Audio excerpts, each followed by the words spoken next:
হানাফি একজন মুফতি, এক সময় ভালো আছে, এক সময় আহলে হাদিস আলেমদের অনেক গালিগালাজ করত। গত কয়েকদিন আগে তিনি সহি আকীদা গ্রহণ করেছেন।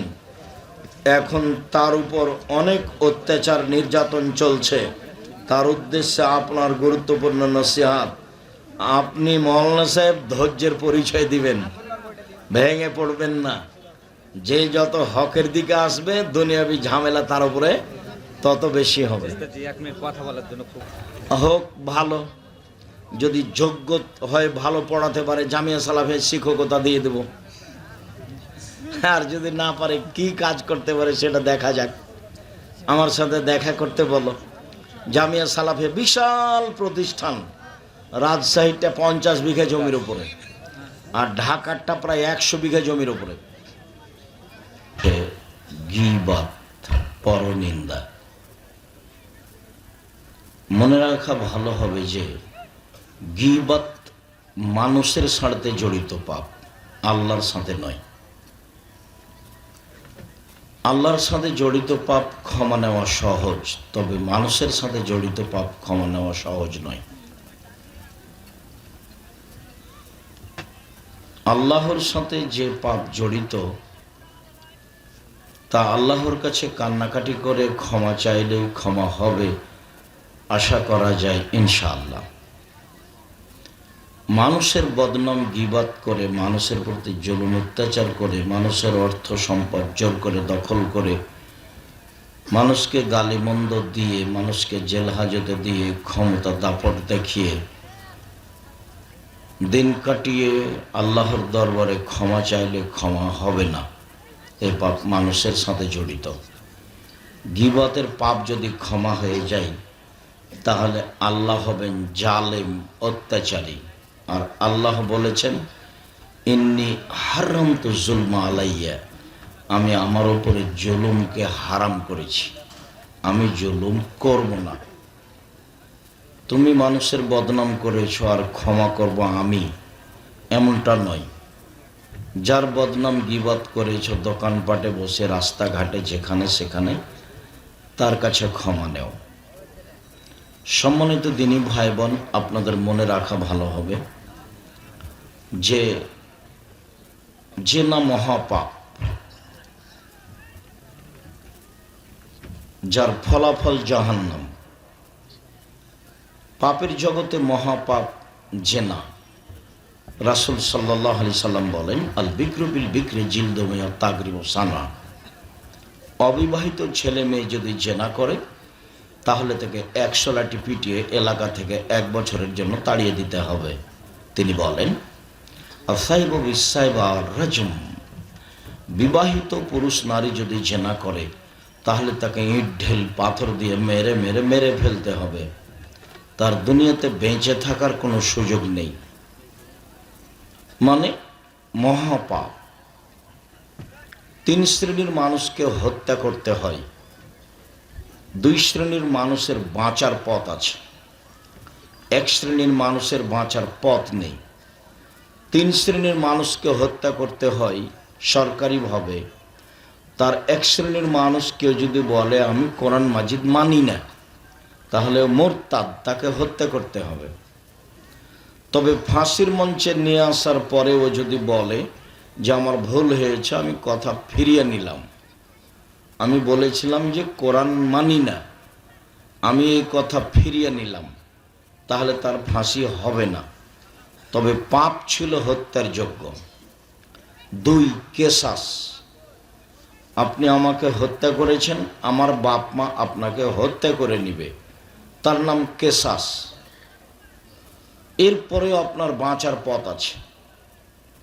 আপনাকে ফাঁসির মঞ্চে নিয়ে আসা হয়েছে, এখন আমার বাপ মা বলছে যে না আমরা কেসাস নিব না, আমরা মাফ করে দিলাম, আমরা মাফ করে দিলাম, তাহলে তার ফাঁসি হবে না, কিন্তু পাপ ছিল হত্যার যোগ্য।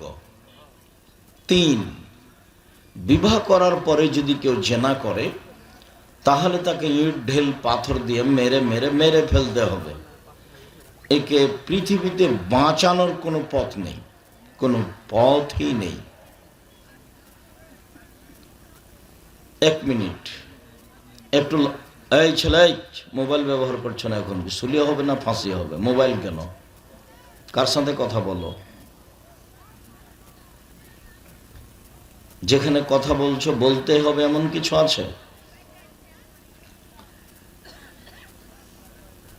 তুমি মনে করো না আজ আমি তোমার ভোট চাইতে এসেছি, আমি আব্দুর রাজ্জাক বিন ইউসুফ, না দেখলো অনেকদিন চিনো, নাম শুনেছি। বিশ্বাস করো, জাতিকে ফাঁকি দিব, ধোকা দিব, এই জন্য আসিনি। আর আমি তাফসির মাহফিল করতে আসিনি। ইসব জুলেখার কাহিনী আমি বলি না। আমি জাতির সামনে 90 সাল থেকে আছি। জাতিকে পরকালমুখী করতে হবে, এটা আমার মৌলিক লক্ষ্য। সম্মানিত দিনী ভাই বোন,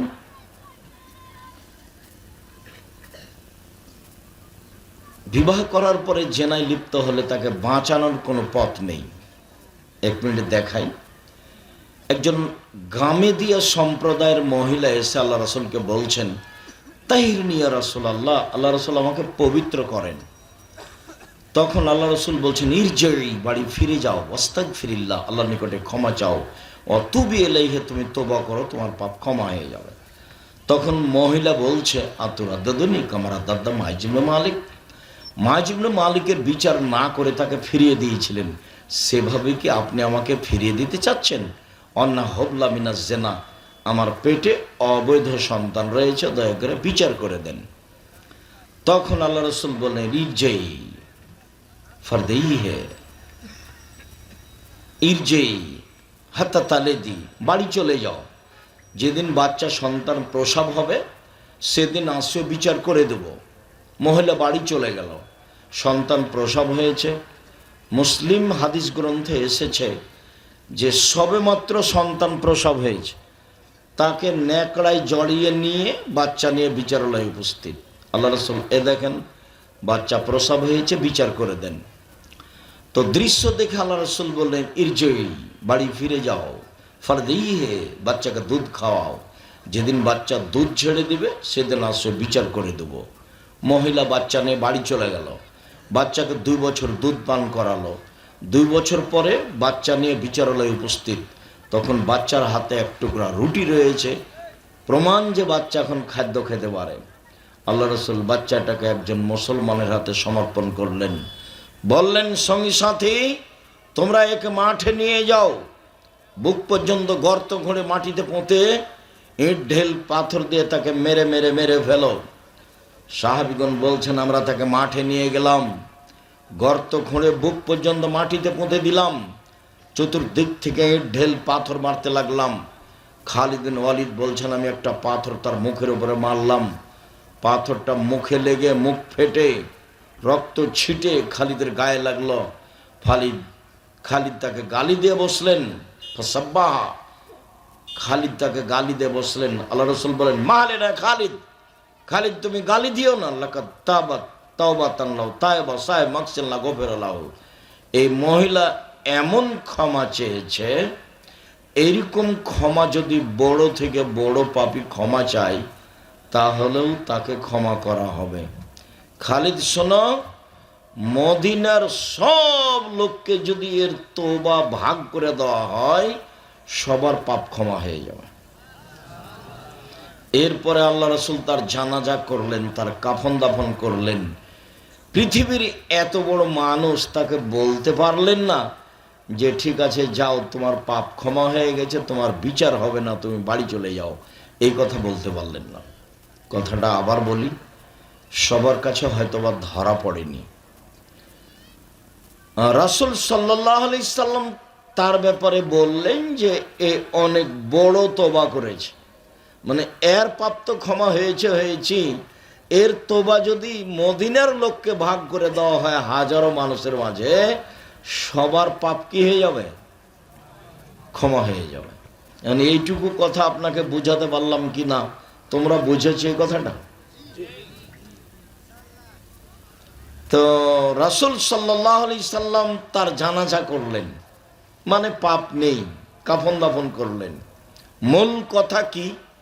মূল কথা হলো যে তার পাপ ক্ষমা হয়ে গেছে, আল্লাহ রাসূল জানলেন, কিন্তু বলতে পারলেন না যে যাও তোমার বিচার হবে না, বাড়ি চলে যাও।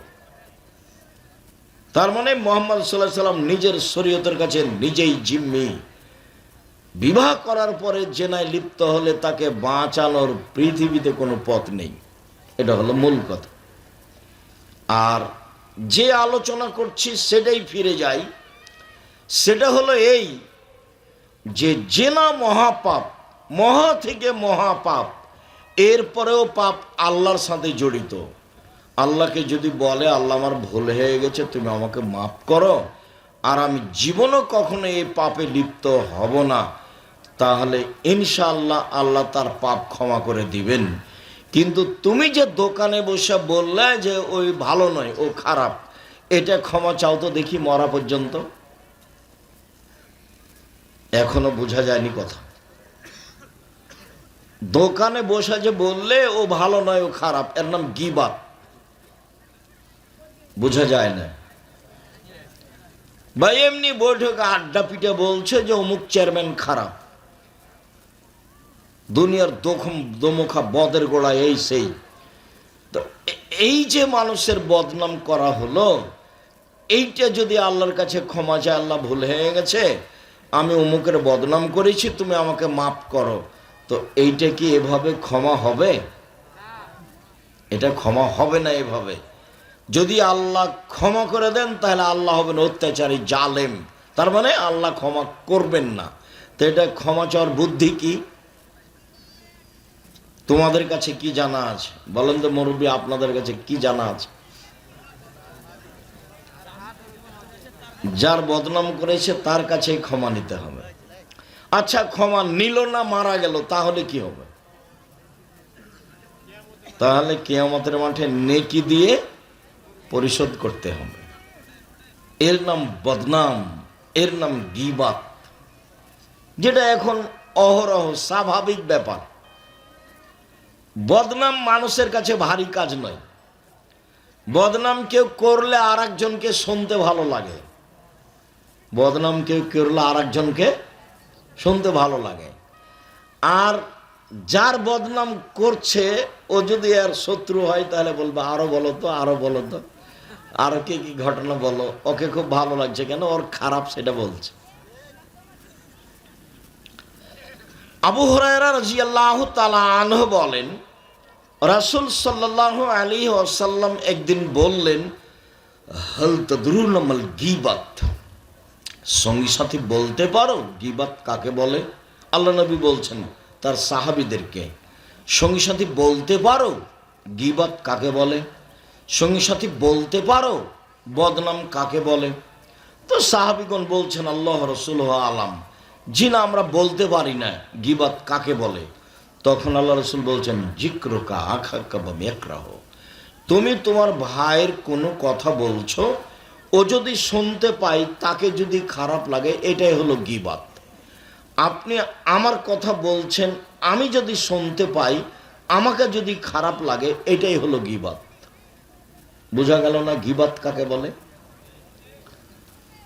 তখন সাহাবী বলছেন, আর এটা ইমকান আফি মা আকলো, আল্লাহ রাসূল, ও যদি চুরি করে থাকে, আমি যদি বলি চোর, তাহলেও কি গীবাত? আল্লাহ রাসূল, ও যদি জেনা করে থাকে আর আমি বলি জেনা করেছে, তাহলেও কি গীবাত?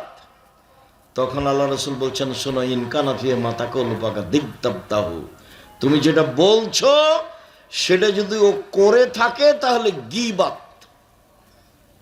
ওয়াইল্লাম ইয়াকুন মা তাকুলু ফাকাত বাহাত্তাহু, আর যদি চুরি না করে থাকে আর তুমি বলো, তাহলে অপবাদ। দুইটার শাস্তি দুই রকম। যদি গীবাত হয় তাহলে তার পাপ আল্লাহর দরবারে ক্ষমা হবে না। যার গীবাত করা হয়েছে তার কাছে ক্ষমা নিতে হবে, আর না হলে বিচারের মাঠে নেকি দিয়ে বুঝিয়ে দিতে হবে। এটা হলো গীবাত।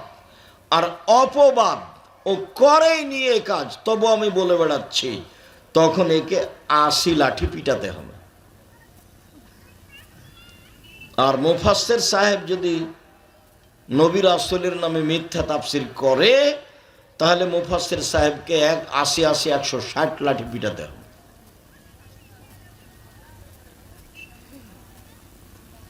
আবার বুঝি। হাদিস বুখারী মুসলিম।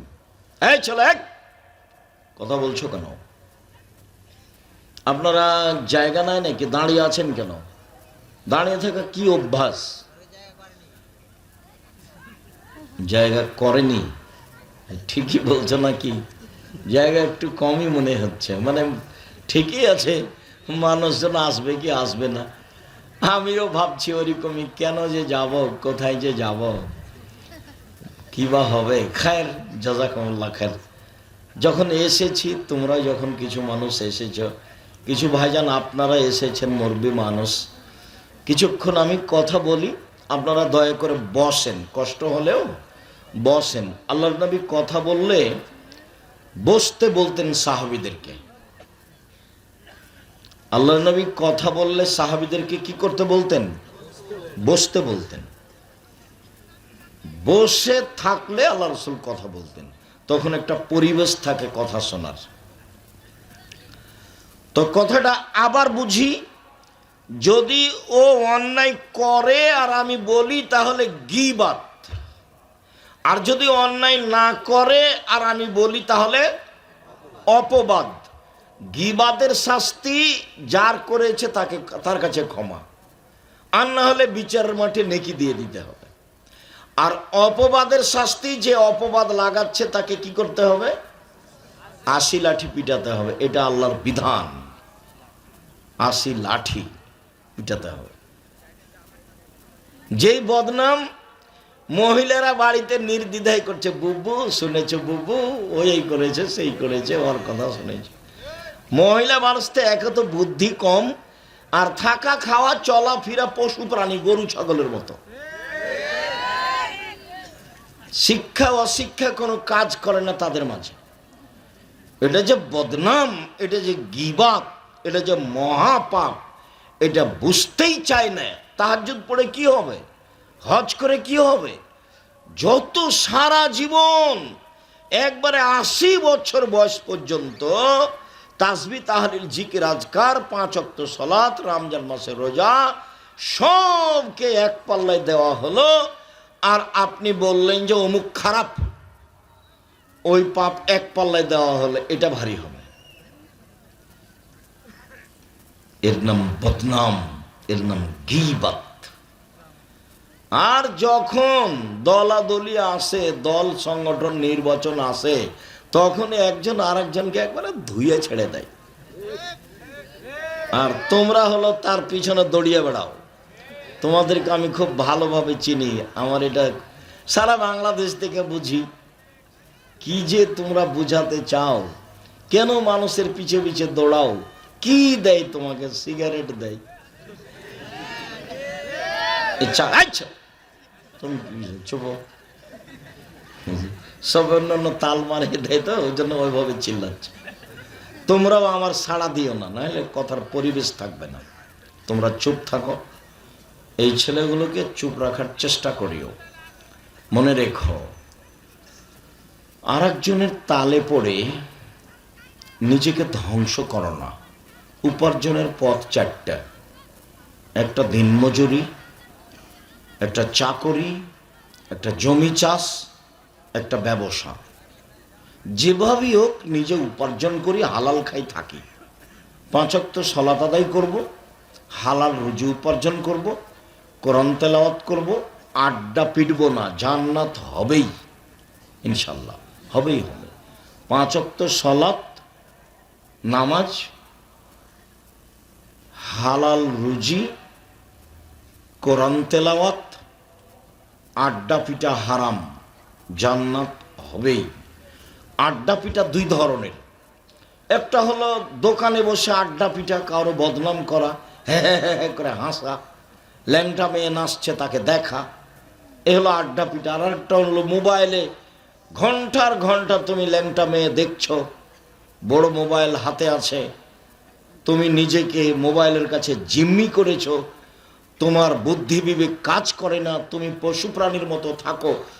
বুঝেও বুঝে না ওরা, অন্তর আছে বুঝে না, দেখেও দেখে না ওরা, চক্ষু আছে দেখে না, শোনেও শোনে না ওরা, কান আছে শোনে না, উলাইকা কাল আনাম, তারা পশু প্রাণীর মতো, তারা গরু ছাগলের মতো, তারা কুকুর শ্রীর মতো, ভালো মজাল বরং তার চেয়ে খারাপ।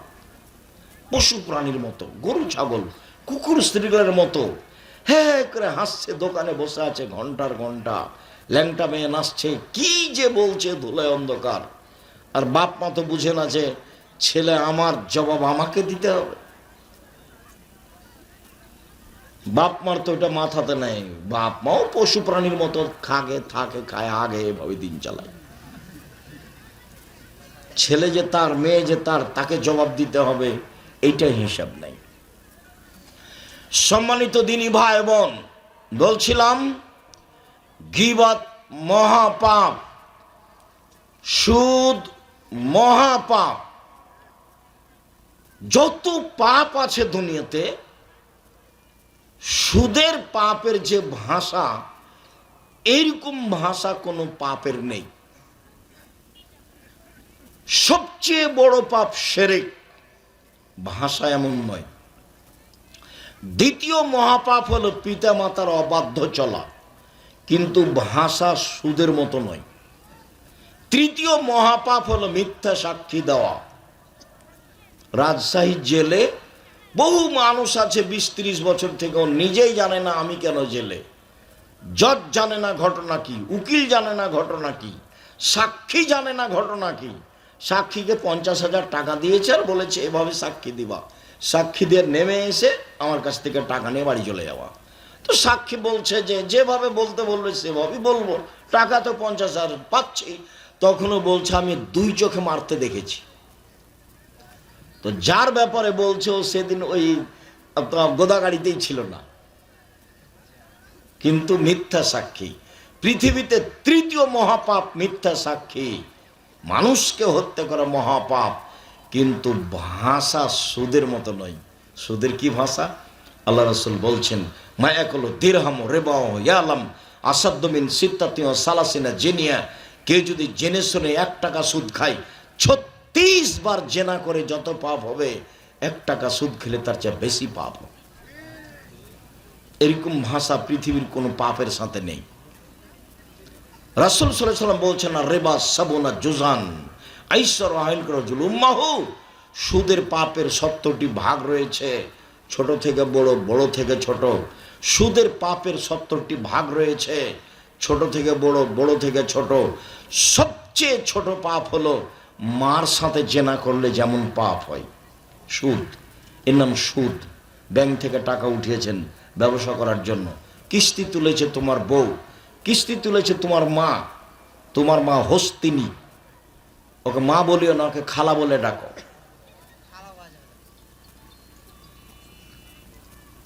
সুদের পাপের তুলনায় পৃথিবীতে কোনো পাপই নাই এরকম ভাষার। অবাক হতে হয়, শিরক মহাপাপ কিন্তু ভাষা এরকম নয়। বাপ মায়ের অবাধ্য চলা মহাপাপ, কিন্তু ভাষা এমন নয়। মানুষকে হত্যা করা মহাপাপ, কিন্তু ভাষা এমন নয়। আল্লাহ রাসূল বলছেন কে যদি জেনে শুনে 1 টাকা সুদ খায়, 36 বার জেনা করে যত পাপ হবে, 1 টাকা সুদ খেলে তার চেয়ে বেশি পাপ হবে। আল্লাহ রাসূল বলেন সুদের পাপের 70টি ভাগ রয়েছে, ছোট ভাগ হলো মার সাথে জেনা করলে যেমন পাপ হয়, এর নাম সুদ। রাসূল সাল্লাল্লাহু আলাইহি ওয়াসাল্লাম প্রত্যেক দিন 5 ওয়াক্ত সালাতে সালাম ফেরার পূর্বে বলতেন আল্লাহুম্মা ইন্নী আউযু বিকা মিনাল মা'সামি ওয়াল মাগরাম। আল্লাহ তোমার কাছে বাঁচতে চাই বড় পাপ হতে, আল্লাহ তোমার কাছে বাঁচতে চাই ঋণ কর্জ হতে, আল্লাহ তোমার কাছে বাঁচতে চাই বড় পাপ হতে, আল্লাহ তোমার কাছে বাঁচতে চাই ঋণ কর্জ হতে, আল্লাহ তোমার কাছে বাঁচতে চাই বড় পাপ হতে, তোমার কাছে বাঁচতে চাই ঋণ কর্জ হতে। ব্যাংকে লোন নেওয়াই মানেই সুদ। লোন নিবা কেন? চকলেট বিক্রি করে খাবা। আমি চকলেট বিক্রি করতে বলেছি, এর অর্থ এই নয় যে চকলেট বিক্রি করেই খেতে হবে। আমি বলেছি চকলেট বিক্রি মানে সবচেয়ে কম পয়সার ব্যবসা, যাতে করে ব্যাংক থেকে লোন নেওয়া লাগবে না। কম থেকে কম পয়সার ব্যবসা করো, রুজি হবে ইনশাআল্লাহ।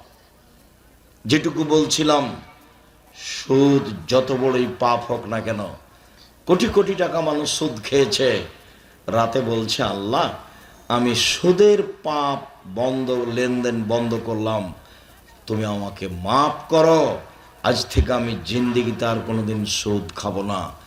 ইচ্ছা করলে আল্লাহ ক্ষমা করে দিবেন। কেন? এই পাপ কার সাথে জড়িত?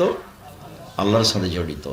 তুমি যে দোকানে বসে আড্ডা পিটে আর একজনের বদনাম করলে, তুমি তো বলো আমার চাচা মানুষই নয়, কি নিয়ে তোমার চাচার সাথে গন্ডগোল বেঁধে গেছে? সেই যে চাচাকে একবারে ধুইয়ে ফেলছো আর বড় ভাইকে হিসাব নাই, দিন রাত বদনাম করেছো, মুখ বন্ধ রাখবে আজকের পরে। এই ছেলে, পশু প্রাণীর মতো থাকো কেন? মানুষের বদনাম করো কেন? মানুষ তো আমাকেও গালি দেয়। গালি দেয় মানে কি? আমার মা দিয়ে শুরু করে,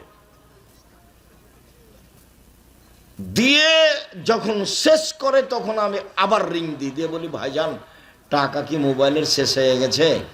আর মনে হয় কিছু গালি ছিল, আপনি বা থাকলে ওটা দিয়ে নেন, বলার থাকলে বলে নেন। আমি কোনোদিন কারো কথা গায়ে নি না। ওর কথা, ওর বদনাম, ওর গিবাত আর আমার গায়ে কোনো কাজ করে না।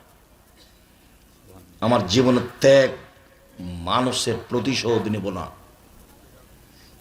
আমাকে বলছে আব্দুল হাফিজ চেয়ারম্যান দেবীনগরের, ও আমার ক্লাস ফ্রেন্ড, শেষে বেঞ্চে বসত। তো বলছে আব্দুল রাজাক একটা কথা, কি বল? তো বলছে যে তোদের যে গ্রামের রাস্তা নিয়ে একটু ঝামেলা। তখন আমি বলছি ভাই তুই যা, আমাদের যখন বাড়ির সামনে যাবি তখন রাস্তা ওইভাবে নিয়ে চলে যাবি, আবার এভাবে আসবি, ভিতরে চলে যাবি, আবার আসবি, কোনো আপত্তি নেই, আমার কোনো আপত্তি নাই। আর যদি বলিস যে কি করতে হবে, তাহলে এন্তাজ মেম্বার যেটা বলবে সেটাই করিস। বলে তোরা আসবি না? বলে আমরা এইসব সামাজিক বৈঠকে যাই না, এসব কাজে যায় না, যা ভালো লাগবে করব। আমার বাপ বলেছে যে ছেলের ভাগ্যকে আমি নিয়ে এসেছি, ছেলের জন্য চিন্তা করতে হবে কি করে খাবে না খাবে। আমার বাপ আমাদের জন্য চিন্তা করতেন না, আমি নিজেও আব্দুল্লাহ, আব্দুর রহমান, আব্দুর রহিমের জন্য চিন্তা করি না। ওরা দুনিয়াতে এসেছে, ওদের তাকদির নিয়ে এসেছে, কি করে ওরা খাবে উপরওয়ালা জানে। প্রতিশোধ নিব না, আর কারো পিছে পড়বো না, বদনাম করব না, যে কোনো মূল্যে যা হবে হবে। বদনামে রাজি নই, মুখ খুলতে রাজি নই। শুনুন, বদনাম, গীবাত মানুষের সাথে জড়িত পাপ। মহান আল্লাহ বলেন ওয়াইলুল্লি কুল্লি হুমাজাতিল লুমাজা, সামনে নিন্দা করে যে, পিছনে নিন্দা করে যে, সে জাহান্নামে চলে গেছে। অয়েল নামক জাহান্নাম তার জন্য রয়েছে, সে ধ্বংস সুনিশ্চিত, সে জাহান্নামে যাবে। জুবাইর ইবনে মুতঈম রাদিয়াল্লাহু তাআলা আনহু বলেন রাসূল সাল্লাল্লাহু আলাইহি সাল্লাম বলেছেন লা ইয়াদখুলুল জান্নাতা কাত্তাত ওয়া ফিরাতিন দাম্মাম, চগলখড়ি করে যে, এখানের কথা ওখানে লাগাই যে, ওখানের কথা এখানে লাগাই যে, বদনাম করে যে, গীবাত করে যে, চগলখড়ি করে যে, সে জান্নাতে যাবে না, সে জান্নাতে যাবে না। বদনাম গীবাত করে জান্নাত পাওয়া যায় না। উপস্থিত বৈঠকের মুসলিম বোন, কথা শোনেন। মহিলা মানুষ দিন রাত তো বলে বেড়ান, বুবু শুনেছ, বুবু অমুক কি করেছে, বুবু ওর ঘটনা শুনেছ, ওর বেটির কথা শুনেছ। শুনেছ না শুনেছ তোমাকে এখানে এসে বলতে হবে কেন? মহিলা মানুষ, শরম হয় আপনার? শরম হয় না? হায়া হয় না? লজ্জা হয় না? খারাপ লাগে না? ইতস্তবোধ লাগে না? সারাদিন হ্যাঁ হ্যাঁ করে এই বাড়ি থেকে ওই বাড়ি ঘুরে বেড়াও, হিসাব নাই, নিকাশ নাই, সলাত নাই, নামাজ নাই, পর্দা নাই, পুশিদা নাই, ঢং ঢং করে এখানে ওখানে ঘুরো আর মানুষের বদনাম করো। তোমার স্বামী নেই, তোমাকে স্বামী বাধা দেয় না, তোমার বাপ নেই, তোমার বাপ তোমাকে বাধা দেয় না। জন্ম দিতে পারলেই বাপ হওয়া যায়? প্রসব করাতে পারলেই মা হওয়া যায় নাকি? বাপের জিম্মেদারি 4টা, মায়ের জিম্মেদারি 4টা। আল্লাহ রাসূল বলছেন যে ওই বাপ আর আমি জান্নাতে একসাথে থাকবো। কোন বাপ? আল্লামাহুন্না, যে বাপ তার মেয়েকে বিদ্যা শিখিয়ে দিল, ও আদাবাহুন্না, শিষ্টাচার শিখিয়ে দিল,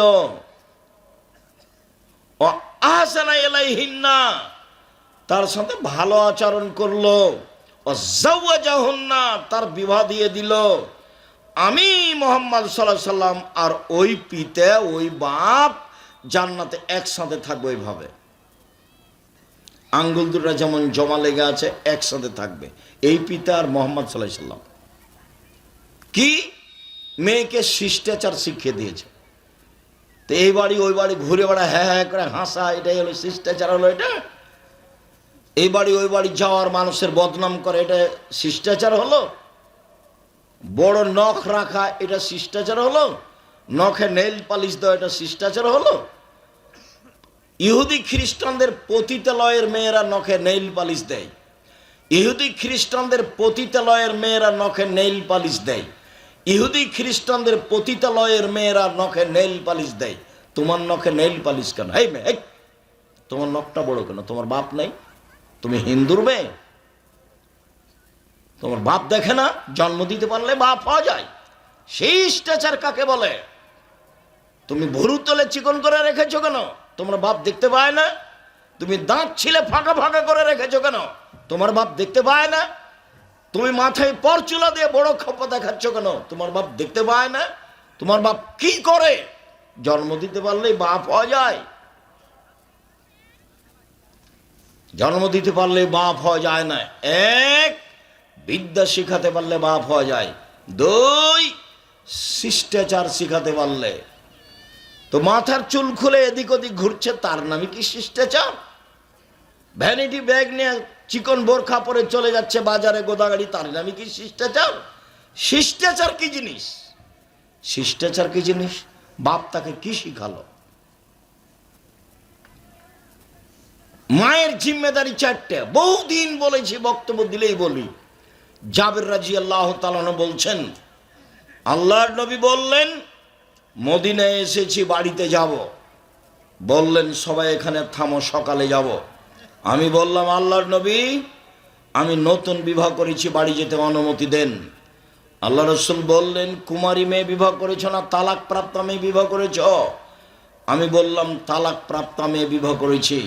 কুমারী মেয়ে কেন বিবাহ করলে না?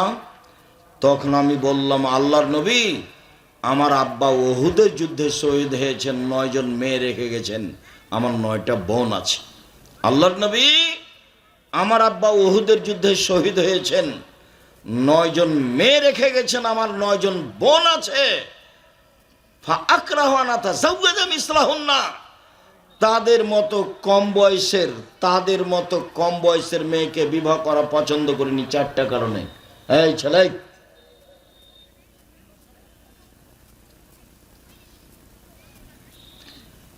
আমার বোনদের মতো কম বয়সের মেয়ে বিবাহ করতে চাইনি আমি 4টা কারণে।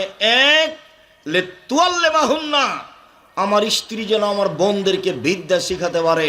2, লিতুআদ্দিবাহুন্না, আমার স্ত্রী যেন আমার বোনদেরকে শিষ্টাচার শিখাতে পারে।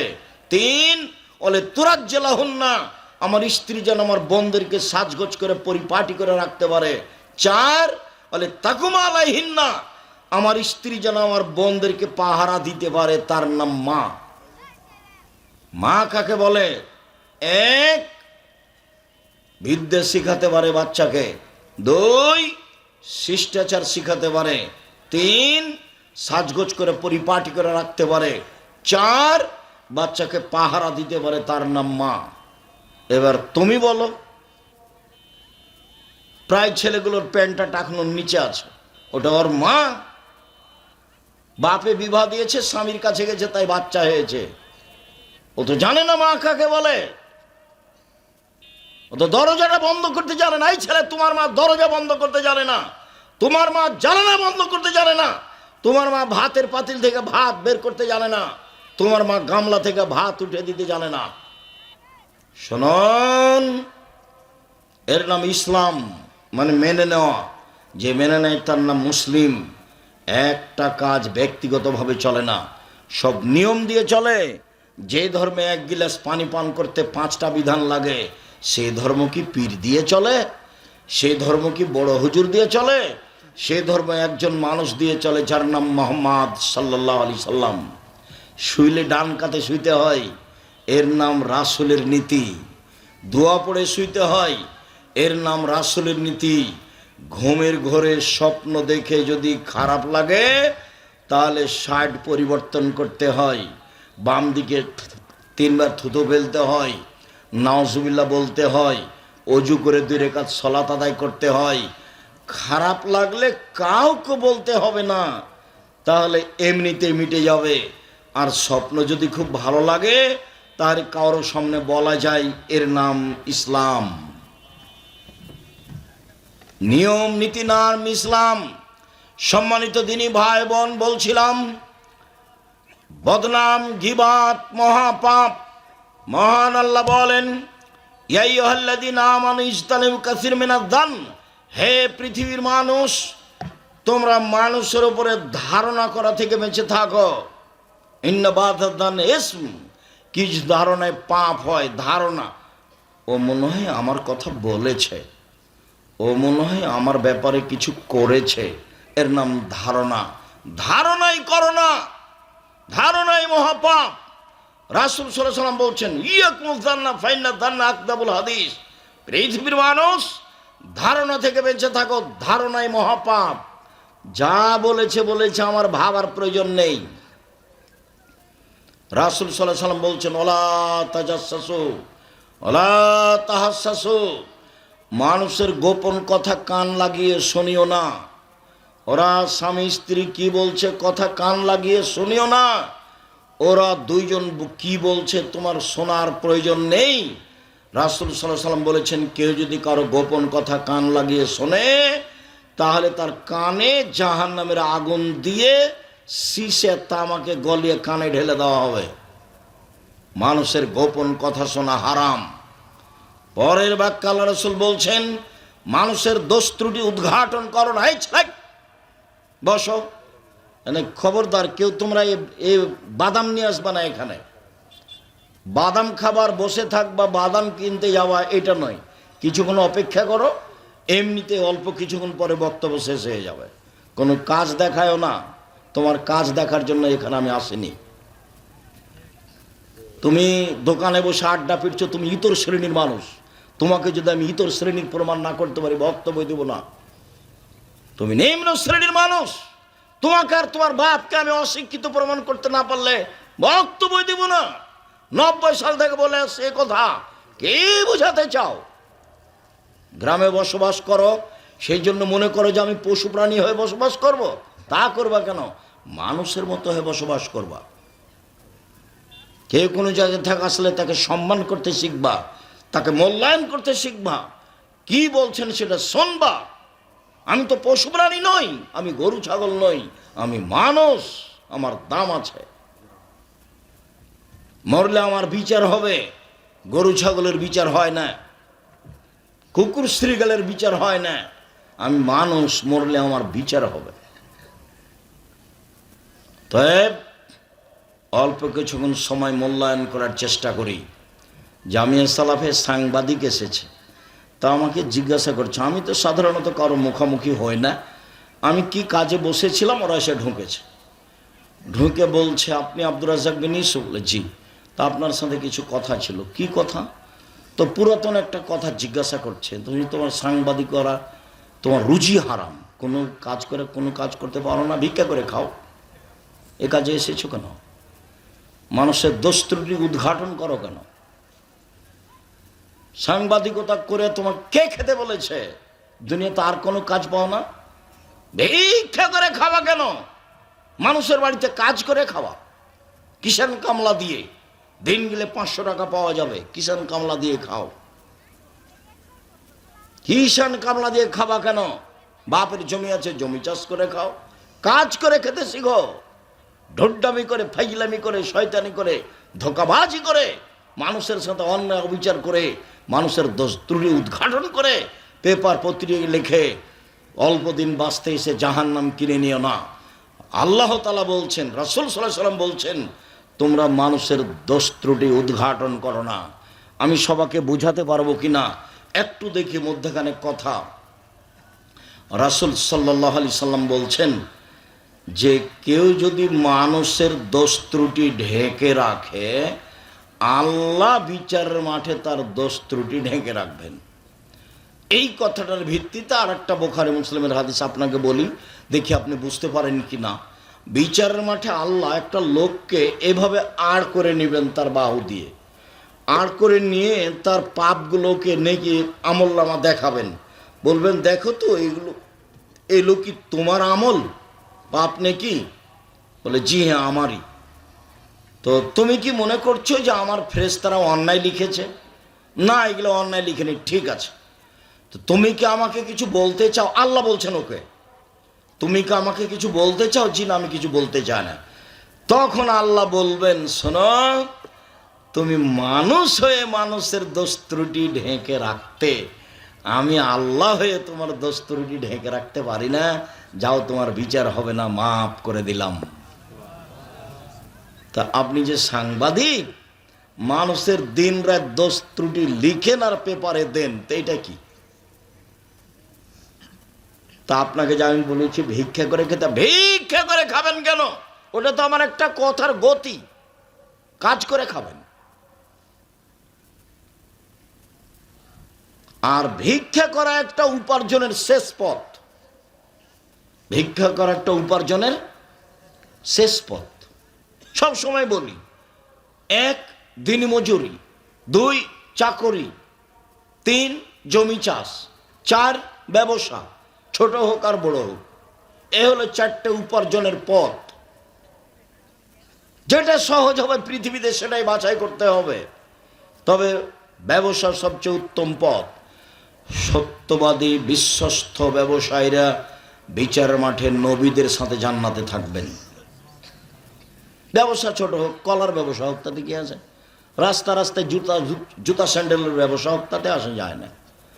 সত্যবাদী বিশ্বস্ত ব্যবসায়ীরা নবীদের সাথে জান্নাতে থাকবেন। সত্যবাদী বিশ্বস্ত ব্যবসায়ীরা নবীদের সাথে জান্নাতে থাকবেন। তো মিথ্যা কথায় ব্যবসা করে যে বলে 300 টাকা দামের কিনা কাপড় অথচ 200 টাকা, আল্লাহর এর কি হবে? ঢাকা বায়তুল মোকাররমের চতুর্দিকে জুমার দিনে কাপড় বিক্রি হয়, তো একজন বলে পাঞ্জাবি, আরেকজন বলে 3000, এভাবে তারা চিল্লায়। একজন বলে পাঞ্জাবি, আরেকজন বলে 3000, দিয়ে সন্ধ্যা পর্যন্ত বিক্রি করেছে। বাড়ি যাচ্ছে আর বলছে লাভ যে হয়েছে না আজকে, সে পাঞ্জাবির দাম তো 300 টাকা, কত দিয়ে বিক্রি করেছে? 3000। খুব হিসাব করছে, টাকা অনেক। বিশ্বাস করেন আপনি, 3 মাস পরে গিয়ে দেখেন লোকটা নয়, দোকানও নয়, ব্যবসা নেই, সব উড়ে গেছে। প্রতারণা আমি বুঝতে না পারি, কিন্তু প্রতারণা আল্লাহ বুঝেন। কিভাবে তোমাকে ধ্বংস করা লাগবে সেই পথঘাট তার জানা আছে, আমার জানা নেই, তোমার জানা নেই। ব্যবসা করো সৎভাবে, ব্যবসা মানুষের উপকার, ব্যবসা অসহায় মানুষের পাশে দাঁড়ানোর পথ পন্থা। সাহল ইবনে সাদ রাদিয়াল্লাহু তাআলা আনহু বলেন, রাসূল সাল্লাল্লাহু আলাইহি সাল্লাম বলেছেন, মাইয়াজমানিল মা বাইনাল লাহিয়া ওয়া মা বাইনা রিজলাই আজমাউল জান্নাহ। পৃথিবীর মানুষ শুনে রেখো, তোমরা যদি 2টা জিনিসের জিম্মেদারি নিতে পারো, আমি মুহাম্মদ সাল্লাল্লাহু আলাইহি সাল্লাম তোমাকে জান্নাতে নিয়ে যাওয়ার জিম্মেদারি নিলাম। কিভাবে জান্নাতে নিয়ে যাব সেটা আমার ব্যাপার। 1, মুখে কারো বদনাম করো না, জান্নাতে আমি নিয়ে যাব। 1, মুখে কারো গীবাত করো না, জান্নাতে আমি নিয়ে যাব। 2, জেনায় লিপ্ত হয়ো না, জান্নাতে আমি নিয়ে যাব। রাসূল সাল্লাল্লাহু আলাইহি সাল্লাম বললেন, ওইসব মহিলাদের জন্য জান্নাতের সব দরজা খোলা। 1, 5 ওয়াক্ত সালাত আদায় করে যে, 2 রমজান মাসের রোজা সিয়াম থাকে যে। 3 স্বামীকে মেনে চলে যে। 4 জেনায় লিপ্ত হয় না যে। এইসব মহিলাদের জন্য জান্নাতের সব দরজা খোলা, যে কোনো দরজা দিয়ে ঢুকতে পারবে। 1 5 ওয়াক্ত নামাজ পড়ে। 2 রমজান মাসে রোজা থাকে। 3 স্বামীকে মেনে চলে, তিতা লাগলেও মিঠা লাগলেও। আব্দুর রাজ্জাক সাহেব, আপনি তো জানেন না আমার স্বামীর খবর। আমার স্বামীর মুখখান এত খারাপ, ওর মুখের দিকে আমি তাকাতে পারি না। ও খালি দিয়ারের ভাষাতে গালি দেয়, অমুকের বাচ্চা অমুক। আমি 1 গ্লাস পানি নিয়েও তার সামনে যেতে লজ্জা পাই। গেল এইভাবে রেখে চলে যায়। কথা হয়তো বা ঠিক, তোমার মুখ হয়তো বা আসলেই খারাপ। শোনো, রাসূল সাল্লাল্লাহু আলাইহি সাল্লামকে জিজ্ঞাসা করা হলো, স্ত্রীরা আমাদের কাছে কি হক রাখে? ও যে মহিলা মানুষ আমার সংসারে এসেছে, আমরা তাদের সাথে কি আচরণ করতে পারি? তখন আল্লাহ রাসূল বলেন, 1 যে মানের খাচ্ছ সে মানের খাওয়ায়ও। 2 যে মানের পড়ছ সে মানের পড়ায়ও। 3 কটু কথা বলো না। কটু কথাই বলা যায় না, গালি তো বহু দূরের কথা। আর তোমার মুখের ভাষা তো তুমি খুব ভালো বোঝো। কথাটা শেষ করি, মাথায় খুব একটা দ্রুত কথা ঘুরছে। 3 কটু কথা বলো না, ঠোঁট মোটা বলো না, রং কালো বলো না, দেখতে খারাপ লাগে এই কথা বলো না। 4 মুখের উপরে মারো না। 5 নিজের বাড়ি ছাড়া কোথাও থাকতে দিও না, যেতে দিও না। চাঁপাইনবাবগঞ্জ জেলার রাজশাহী এতদা অঞ্চলের লাহের খাওয়া বেটি ছেলের বাতিল। মাস মাস বাপের বাড়ি গিয়ে থাকে, এটা চলবে না। তোমাদের যেমন বলেছি, ডুলি বিবি প্রথা এমন ভাবে বাতিল করতে হবে, থুবড়া প্রথা এমন ভাবে বাতিল করতে হবে, 20 বছর পরে যদি এসব এলাকায় কোনো ছেলে বলে থুবড়া, তার 5 জন ছেলে বলবে থুবড়া কি গো, তাই কি জিনিস? তাই কি ডিকশনারিতে দেখতে হবে থুবড়া কি জিনিস? মানে এমন ভাবে ভুলে যেতে হবে, থুবড়ার মুখে পেশাব করে দিতে হবে। থুবড়া টোটালি হারাম, সম্পূর্ণরূপে হারাম। রাজশাহী চাঁপাইনবাবগঞ্জ জেলার বিবাহের শুরু থেকে নিয়ে শেষ পর্যন্ত একটা কাজও জায়েজ নয়, সবই হারাম। চাঁপাইনবাবগঞ্জ রাজশাহীর বিবাহের শুরু থেকে নিয়ে শেষ পর্যন্ত একটা কাজও জায়েজ নয়, সবই হারাম। যেভাবে মেয়ে দেখে সেটা হারাম, যেভাবে বায়না করে সেটা হারাম, যেভাবে থুবড়া করে সেটা হারাম, যেভাবে বিবাহ পড়ায় সেটা হারাম, যেভাবে ক্ষীরকাঁচি করে সেটা হারাম, যেভাবে ব্যবহার দেয় সেটা হারাম, যেভাবে আমাটা দেয় সেটা হারাম, যেভাবে বলে যে মেয়ের পক্ষ বাপের ছেলের পক্ষ থেকে এসেছে 4 জন, তো ছেলের পক্ষ থেকে যাবে 8 জন। পাগলামি করার জায়গা বলা, ধান্দাবাজি কোথাকার, শয়তানি, এগুলো সব নোংরামি। বিবাহের শুরু থেকে না শেষ পর্যন্ত একটা কাজও জায়েজ নয়, সবই হারাম। আমি চাঁপাইনবাবগঞ্জের মানুষ, সাহস করে কেউ দাঁড়াবে এরকম সাহস রাখে এরকম জানি না কেউ। আর আমি জেনে শুনে কথা বলি, আমার বুকে খুব সাহস। ক্ষমতা দেখানো নাই, দলিল। কথা বললে দলিল প্রমাণ দিতে হবে, নাহলে ঘুঘরা তুলে দেব। খুব ভালোভাবে মনে রাখতে হবে, মুখের উপরে সাহস করে কথা বলা খুবই কঠিন। ক্ষমতা দেখিয়ে মাঠ দখল করা ভিন্ন জিনিস, শরীয়তের কাছে টিকে থাকা খুব ভিন্ন জিনিস। সম্মানিত দিনী ভাই বোন, জাতির যদি রাস্তাঘাট করে দিতে না পারি, জাতির যদি স্কুল কলেজ করে দিতে না পারি, জাতিকে চূড়ান্ত সঠিক ধর্ম দিতে পারবো ইনশাআল্লাহ। ধর্মের ব্যাপারে জাতিকে ফাঁকি দিয়ে পরকাল হারাতে রাজি নই, এই জিম্মেদারি আমি নিইনি। শুনুন, যে ব্যক্তি মুখের জিম্মেদারি নিবে এবং লজ্জা স্থানের জিম্মেদারি নিবে, সে জান্নাতে যাবে। শুনুন, 5 ওয়াক্ত সালাত আদায় করলো মহিলা, রমজান মাসে সিয়াম থাকলো, স্বামীকে মেনে চললো, তিতা লাগলেও মিঠা লাগলেও, জেনায় লিপ্ত হলো না, সে জান্নাতে যাবেই, তার জান্নাতের সব দরজা খোলা।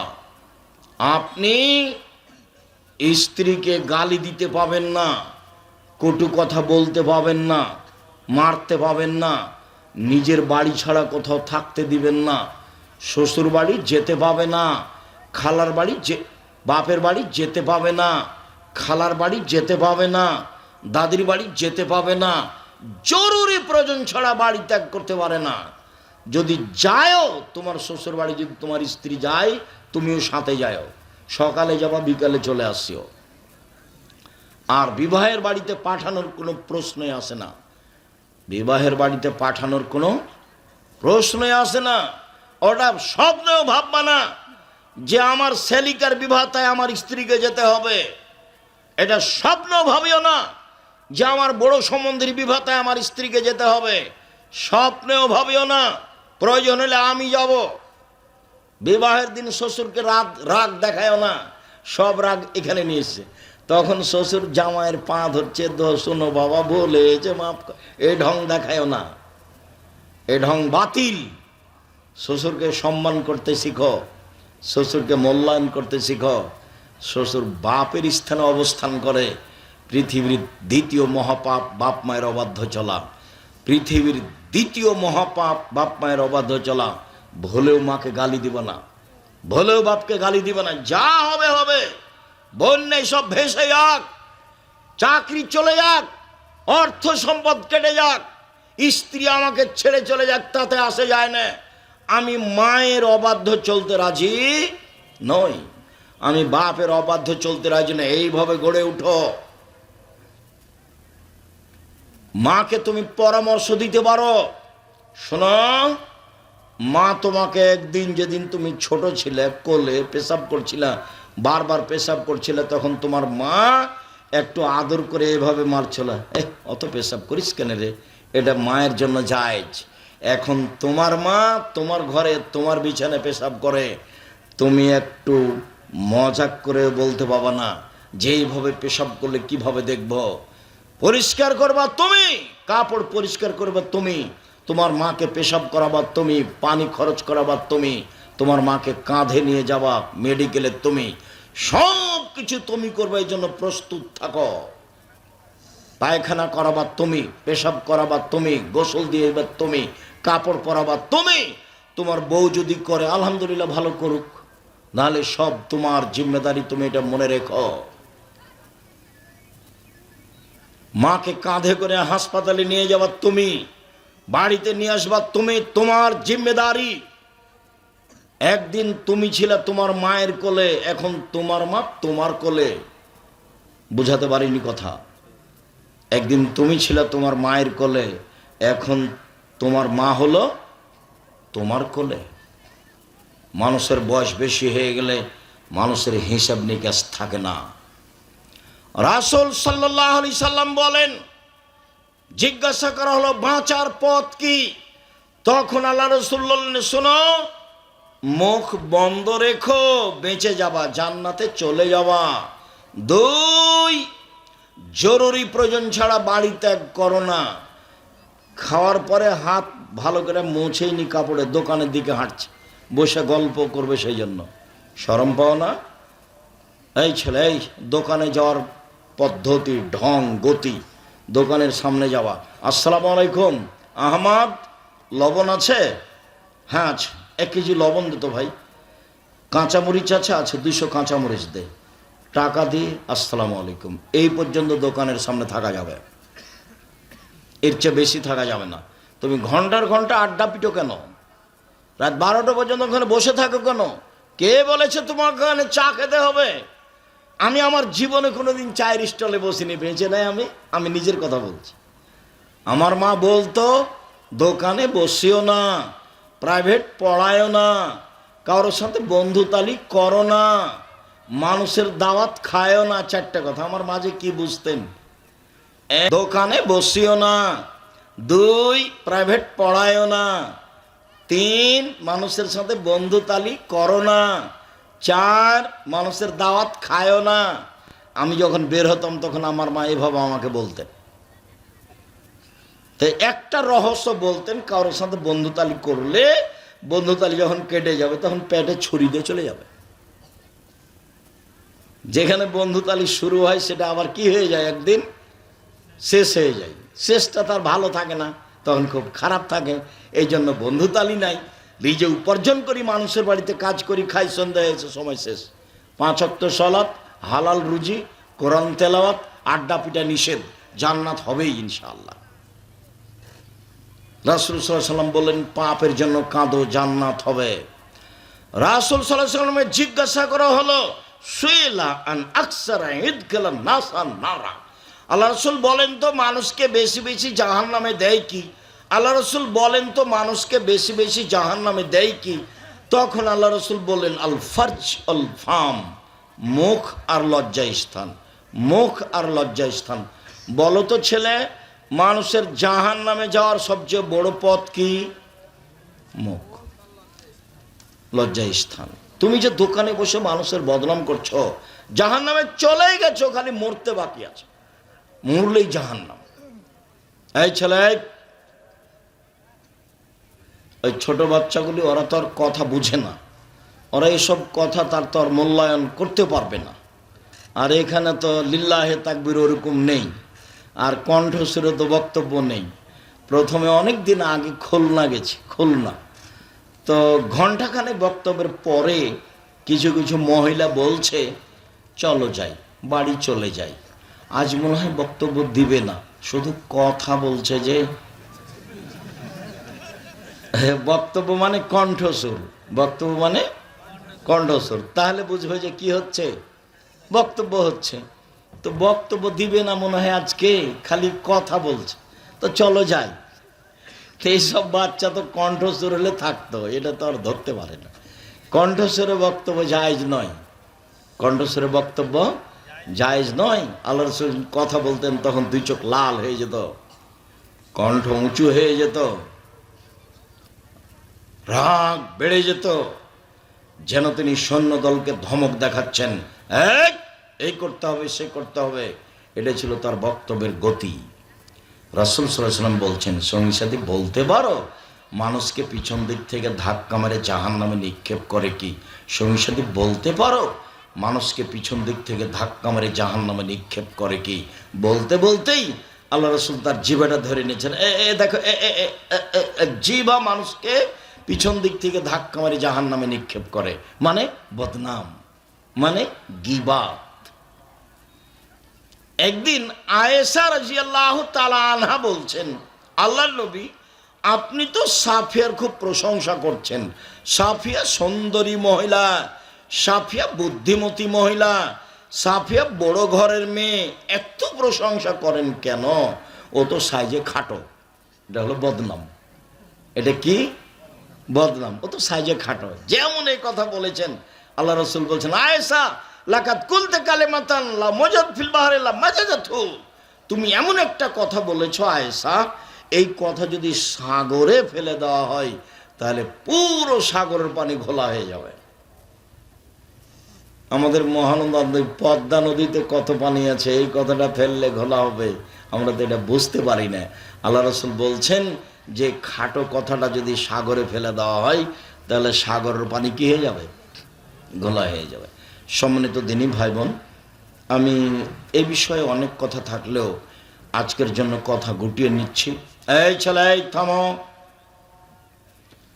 তোমাদের সাথে আমার জরুরি কয়েকটি কথা তোমাদের সাথে। তার 1 নম্বর কথা হলো, যে কোনো মূল্যে নামাজ পড়তে হবে, যে কোনো মূল্যে। মানুষের জীবনে একটা কাজ আছে, অত জরুরি কাজ মানুষের জীবনে আর নেই। বলতো সেটা কি? নামাজ।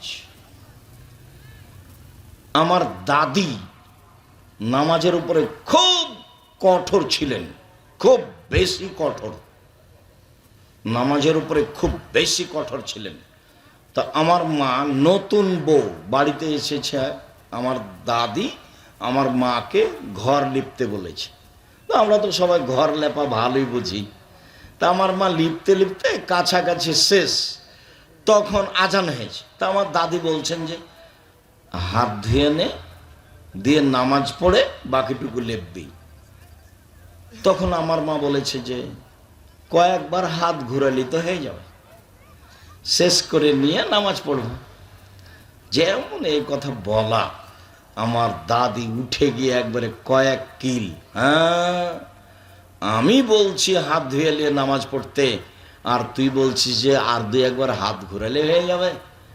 অবাক হয়ে গেলাম তোর সাহসে, অবাক হয়ে গেলাম, অবাক হয়ে গেলাম তোর সাহসে। আগে হাত ধুয়ে নে, নামাজ পড়, তারপরে বাকিটুকু লিখতে হবে। জীবনের নামাজের সাথে কোনো আপোষ নেই। একটা জিনিস মাথায় রাখতে হবে, সব ইবাদত নির্ভর করে সালাত নামাজের উপরে। নামাজ যদি পড়ি তাহলে একটা ফকিরকে 10টা টাকা দিয়েছিলাম, সেই নেকিটা পাবো। আর যদি নামাজ না পড়ি তাহলে ফকিরকে টাকা 10টা কি হবে, কেটে দিবেন, ওটা বাতিল। এই অবাক ইবাদত। এই জন্য অজু করে পড়তে হয়, পানি নেই তো তায়াম্মুম করে পড়ো, বলে মাটি নেই এমনিতেই পড়ো। দাঁড়িয়ে পড়তে হয়, দাঁড়িয়ে থাকা যায় না, বসে থেকে পড়ো, বসে থাকা যায় না, শুয়ে থেকে পড়ো। তারপরে কেবলার দিকে মুখ করে পড়তে হলে কেবলা বোঝা যায় না, এমনিতেই পড়ো। পরিষ্কার কাপড় পরে নামাজ পড়তে হয়, পরিষ্কার কাপড় নাই, যাতে পেশাব পায়খানা লেগে আছে সেটা পরেই পড়ো। বলে কোনো কাপড়ই নাই, উলঙ্গ হয়ে আছে, বলে এইভাবেই পড়ো।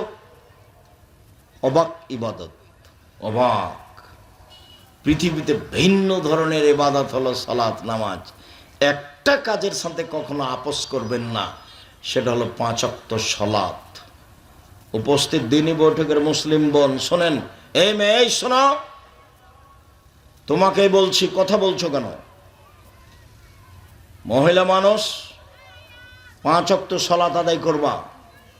জিন্দেগি আর কোনোদিন এই ফ্যাশন বোরকা পরবা না, ভ্যানিটি ব্যাগ ঘাড়ে করে বাজারে যাবা না, ঢং দেখিয়ে হাঁটবা না, হ্যাঁ করে হাসতে হাসতে এই বাড়ি ও বাড়ি যাবা না। নিজের বাড়ি আছে, পেশাব আছে, পায়খানা আছে, সব ব্যবস্থা আছে, খাওয়ার ব্যবস্থা আছে, এখানে থাকবা।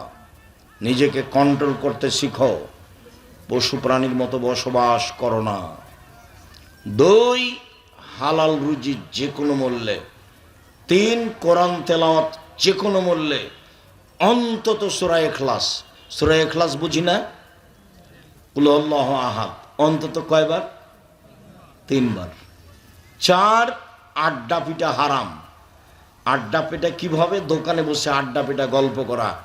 যতজন আছো এখানে, কণ্ঠ যত দূর যাচ্ছে, অনলাইনে যারা আছো, যারা সময় জানতে পারবা, আজ থেকে নিয়ে তোমাদের দোকানে বসে থাকা চিরদিনের জন্য হারাম। মনে করবা এই কাজই হারাম, এটা নোংরামি, এটা ইতর শ্রেণীর মানুষের কাজ, এটা 3rd মানুষের কাজ। দোকানে আসতে হবে কিভাবে, যেতে হবে কিভাবে বলে দিয়েছি। আসসালামু আলাইকুম, আহমদ লবণ আছে? হ্যাঁ আছে। মরিচ আছে? আছে। দাও তো 1 কেজি লবণ দাও, 200 মরিচ দাও। টাকা দেওয়া হয়েছে, আসসালামু আলাইকুম, এই পর্যন্ত। দোকানের সামনে দাঁড়াতে হবে কতক্ষণ? এইটুকু সময়। বসে আছো কেন দোকানের সামনে? আবার ল্যাংটা মেয়ে নাচে, প্রায় দোকানেই তো টিভি আছে। দোকানদার মনে করেছে যে টিভি থাকলে সবাই এসে বসে আড্ডা পিটবে, কিছু বিক্রি হবে। তো যেদিন থেকে টিভি তুলেছে দোকানে, সেদিন থেকে সব উপার্জন হারাম। ওই উপার্জন দিয়ে চাউল কিনে ভাত খেয়ে ইবাদত কবুল হবে না। যেদিন থেকে টিভি তুলেছে দোকানে, মানুষ দেখবে, সেদিন থেকে যা উপার্জন হয়েছে সবই হারাম। ওই টাকা দিয়ে চাউল কিনে ভাত খেয়ে ইবাদত কবুল হবে না। শ্বশুরের কাছে টাকা নিয়ে ওই টাকা দিয়ে চাউল কিনে ভাত খেয়ে ইবাদত কবুল হবে না, যার নাম যৌতুক। উপার্জনের পথ 4টা, সবচেয়ে সহজ পথ দিনমজুরি, চাকরি, জমি চাষ, বাস খাওয়ার পথ। মনে রাখতে হবে, জাযাকুমুল্লাহ খায়র। বদনাম গীবত থেকে বেঁচে থাকতে হবে। স্ত্রীর সাথে ভালো আচরণ করতে হবে, স্ত্রীকে গালি দেওয়া হবে না, মারা হবে না। চাঁপাইনবাবগঞ্জের কথাটা আবার মনে পড়েছে। ওইদিকে মহিলাটা ভোর রাত্রে উঠেছে, ঢেঁকিতে ধান ভাঙে বা জাঁতাতে আটা পিষে নিয়ে আসে, গরু বাহিরে করে, ঘরটা পরিষ্কার করে, গোহাল ঘরটা, আবার রুটি বানায়, রুটি আবার দিয়ে পাঠায়, এখান থেকে উঠে আবার ওই নোন্দা বাহিরে, গোবর বাহিরে ফেলেছে তাকে নোন্দা তৈরি করে, এসে দেখছে আর স্বামীটা গরুর নাইন্দে পানি দেয়নি, তখন যে মুখের ভাষা, অমুকের বেটি অমুক দিয়ে তাকে মারতে যাচ্ছে। তো এত কাজ যে করলো সকাল থেকে, তো একটু কি বললো তুমি অনেক কিছু করেছো, জাযাকাল্লাহ খায়ের, শুকরিয়া আদায় করতে হবে স্বামীকে। আমার জীবনে আমি কোনোদিন দেখিনি। তুমি যে গ্রামে বড় হয়েছো ওই গ্রামে, পাশের গ্রামে আমিও বড় হয়েছি, কাজে আমার খুব ভালোভাবে দেখা আছে এসব দেশের পুরুষেরা স্ত্রীদের শুকরিয়া আদায় করে না, মূল্যায়ন করে না, একটু 19-20 হলে গালি দেয়, যা আদৌ ঠিক নয়। গালি দেওয়া থেকে বিরত থাকতে হবে, ছেলে মেয়েকে কন্ট্রোলে রাখার চেষ্টা করতে হবে। যাওয়ার পূর্বে আব্দুল্লাহর বই আছে কি না, যেসব কথা বলি সব উপদেশ বই আছে, তোমাদের বাড়িতে, আপনার বাড়িতে এসব বই থাকবে, এটা আমার ঐকান্তিক কামনা। নামাজের উপরে বই আছে, একবারে হাতে নাতে কলমে খাতায় কিভাবে নামাজ পড়তে হবে তা আমি বাস্তব দেখানোর চেষ্টা করেছি। তো অবশ্যই উপদেশ বই এবং সলাৎ নামাজ শিক্ষা বই, অন্যান্য যা আছে, আদর্শ নারী আদর্শ পরিবার, এই বই নিয়ে যাবেন যাওয়ার সময়।